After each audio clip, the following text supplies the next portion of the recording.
We're going to start off with Sean Gruss. Sean, this is the piece that comes on the Miami Herald. I'll read you the headline for a couple graphs. Then I want you to go ahead and provide some comments. Here we go with the headline. Hollywood Beach's grand lady needs a lot of help if she's going to reach 100. And Hollywood is a city located in the Tri-County, South Florida area. It's in Broward County. It's north of Miami and it's south of Fort Lauderdale. And it's a town or a city that actually fronts the Atlantic Ocean, both on the Barrier Island as well as the mainland. So here we go, Sean Gruss with the first couple graphs, and I want you to comment.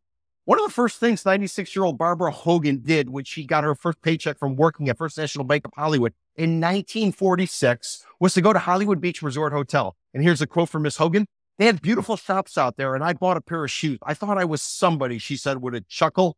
She now lives in Tennessee, close to her daughter, but she still has memories of the place that she visited way back in the day. The Hollywood Beach Resort Hotel has seen better days in nearly 100 years. The behemoth property sprawled along Ocean Drive in Hollywood was once considered the largest economic engine of Broward County and played a pivotal role in World War II.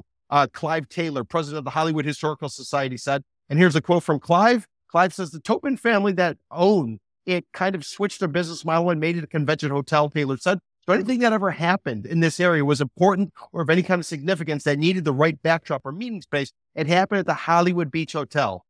Mr. Gruss, the story goes on to say that this Hollywood Beach Hotel, which was, it was the granddaddy of hotels in Hollywood. It was put up by the founder of the city of Hollywood, a gentleman called Young.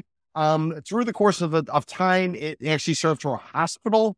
It had some other purposes, but as of late, it's really turned into one of these timeshare situations. We know what's going on with insurance. We know what's going on with condo fees. We know how hard it is for some of these older buildings basically to abide by the new legislation that went into place after the collapse of the Champlain Towers South in Surfside and the Barrier Island in Miami-Dade County. Then, Mr. Gruss, why don't you give us your take on it? Weigh the property and its location versus sort of the historical aspect of this, this grand dame or grand lady, as the headline says, for the city of Hollywood. What's your take, Mr. Gruss? Yeah, well, I've written a lot about these hotels, grand old hotels that were in disrepair and brought back to life. The Vinoy in St. Petersburg, the Florida Inn Hotel in Tampa, the Don Cesar in St. Pete Beach, when I was working on the West Coast for West Coast newspapers. And, they're really, really difficult to do. And they need a lot of financial incentives from the municipalities. They basically need to be subsidized for them to be redeveloped because they're just so difficult to do. And the fact that this hotel was broken up into timeshares makes it even worse. There's nothing worse than a timeshare situation. It's just a real estate abomination. This is very difficult to do. And you got to have a developer with deep pockets. And these buildings always hold surprises. They're very uneconomical to restore. And unfortunately, it looks like this one might not make it because, it just requires a huge financial resources and incentives. So my guess is it won't happen. Okay. For the roundtable, just kind of throwing it out there really quickly. Palm Beach County has the Breakers. That was a hotel built by Henry Flagler back in the day when he brought his train down. You had the Biltmore in Coral Gables. You had the Diplomat, which was in Hollywood. That has since disappeared.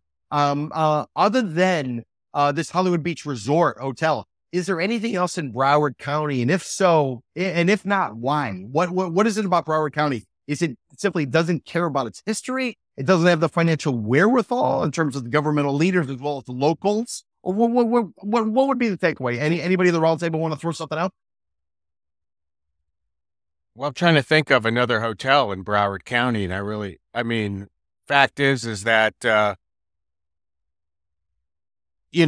unlike the Breakers and the Biltmore, they let this facility go into disrepair, correct? It's beyond, it's beyond repair right now. It needs to basically kind of almost be brought down to the studs and rebuild.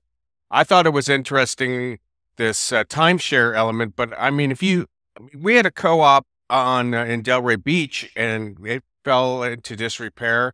And, it was it was a boon for those owners. They were eager to sell, and now it's going to be another McMansion, a multi-million-dollar McMansion, on the beach there.